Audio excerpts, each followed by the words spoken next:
Iran के साथ America का युद्ध विराम समझौता नेतन्याहू के लिए राजनीतिक तौर पर एक बुरा सपना। जनता बोली ईरान ने जीती जंग। एक गैर परमाणु देश ने 2 परमाणु शक्तियों को हराया। चलिए जानते हैं इस वक्त की बड़ी खबर।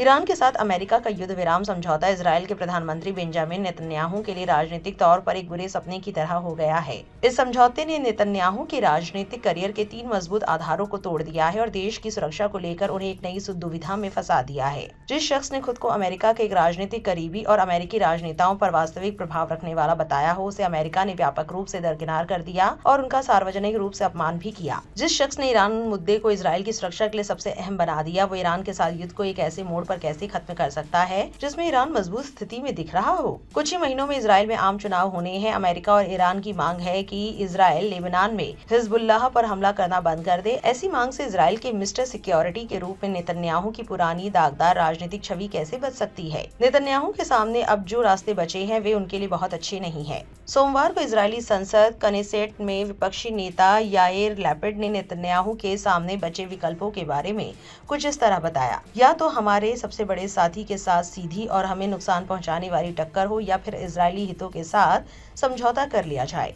इससे पहले अमेरिकी राष्ट्रपति डोनाल्ड ट्रंप ने नेतन्याहू को फटकार लगाते हुए कहा था कि बीते दिनों बेरूत पर हमले का आदेश देते समय उन्होंने कोई समझदारी नहीं दिखाई। नेतन्याहू के राजनीतिक दुश्मनों और मीडिया कमेंटेटर्स ने इस पर खास ध्यान दिया है, जो पहले से ही अक्टूबर में होने वाले चुनाव पर फोकस कर रहे हैं। नेतन्याहू की अपनी लिकुड पार्टी के सदस्यों और सरकार में उनके गठबंधन में मौजूद कट्टर दक्षिणपंथी कैबिनेट मंत्रियों के बयानों से भी पता चलता है कि उन पर कितना दबाव है। ये दबाव सबसे ज्यादा ईरान की इस मांग को लेकर है कि सीज फायर समझौते में लेबनान समेत सभी मोर्चों पर मिलिट्री ऑपरेशन बंद होना शामिल हो।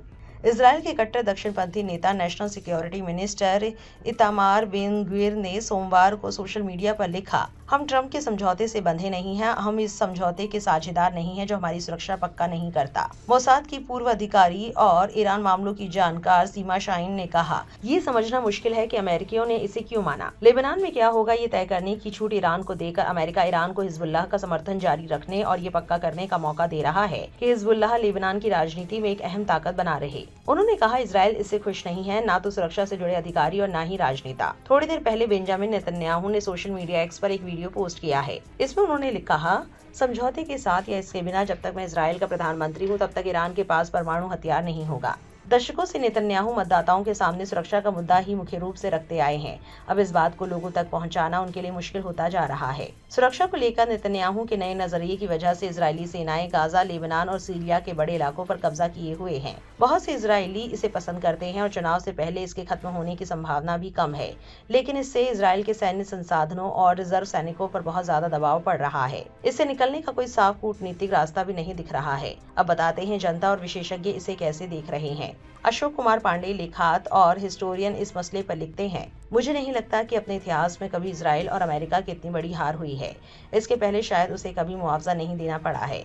वो स्ट्रेट और हॉर्मुज खुलवाने को ट्रंप अपनी उपलब्धि बता रहा है, जो खुली थी। ईरान दुनिया के सामने एक महाशक्ति के रूप में आया है। व्यापार में छूट और फ्रोजन एसिड रिलीज उसकी आर्थिक ताकत को भी कई गुना बढ़ाएंगे। जब हम शुरू में ये कह रहे थे कि जंग में ईरान भारी पड़ेगा तो केवल भक्त ही नहीं, कई कथित लिबरल भी मजाक उड़ा रहे थे।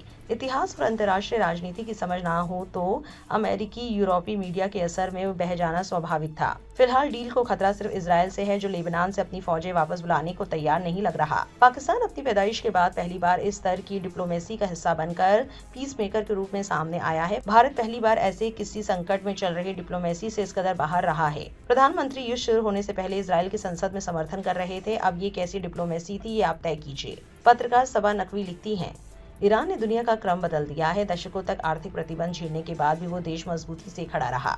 भारत के लिए संदेश जो आपको परेशान करता है उसके खिलाफ आवाज न उठाने का मतलब है दुनिया में अपनी साख कम करना। नेतन्याहू की नफरत वाली विचारधारा का साथ देकर ऊंचा दर्जा पाने की कोशिश करने से कोई सम्मान नहीं मिलता। इजरायल न सिर्फ युद्ध के मैदान में हारा है बल्कि दुनिया की नजर में भी उसकी छवि खराब हुई है। आरफा लिखती है, ईरान ने ये युद्ध निर्णायक रूप से जीत लिया है। पुरानी व्यवस्था ध्वस्त हो चुकी है। इजरायली आक्रामकता और अमेरिकी प्रभुत्व से परे एक नई दुनिया उभर रही है। सोच रहा हूँ कि इस नई दुनिया में भारत का क्या स्थान है। जमा नाम के यूजर लिखते हैं, नंबर 1, स्ट्रेट ऑफ हॉर्मुज फिर से खुलेगा। नंबर 2, पूरी तरह ईरान के नियंत्रण में होगा। नंबर 3, अमेरिका अपनी नौसैनिक नाकेबंदी हटा लेगा। नंबर 4, $300 अरब का आर्थिक मुआवजा। नंबर 5, ईरान का नेतृत्व वैसा ही रहेगा, सरकार को जबरन नहीं बदला जाएगा। एक और यूजर लिखते हैं, एक गैर परमाणु देश ने 2 परमाणु शक्तियों को हराया, सलाम। सदफ ने लिखा, ईरान के विदेश मंत्री अब्बास अरागची ने अकेले ही यूनाइटेड स्टेट्स के सुपर पावर का दौर खत्म कर दिया। पहले ट्रंप ने ईरान पर पूरी तरह से प्रतिबंध लगा दिया था। अब ट्रंप ने 24 अरब डॉलर की ईरानी संपत्ति की वापसी का ऐलान कर दिया है और ट्रंप मिडल ईस्ट से यूएस सेना की वापसी भी कर रहा है। पहले ट्रंप ने कहा था कि ईरान को एक भी पैसा नहीं दिया गया है, पर अब ट्रंप कह रहा है कि अमेरिका ईरान को 300 अरब डॉलर दे रहा है। पहले ईरान पर तेल से जुड़े कई प्रतिबंध थे, पर अब ईरान के तेल से जुड़े प्रतिबंध नहीं रहे। ईरान के कहने पर अब लेबनान समेत हर जगह पर स्थायी युद्ध विराम लगा दिया गया। पहले यूएस ईरान के अंदरूनी मामलों को कंट्रोल कर रहा था, पर अब यूएस ईरान के अंदरूनी मामलों में दखल नहीं देगा। ट्रंप को एक ऐतिहासिक हार का सामना करना पड़ रहा है। ईरान न कभी झुका है और न कभी झुकेगा। बाकी आपकी क्या राय है इस खबर को लेकर हमें कमेंट सेक्शन में जरूर लिखें। ऐसी और वायरल अपडेट्स के लिए गली न्यूज से जुड़े रहे।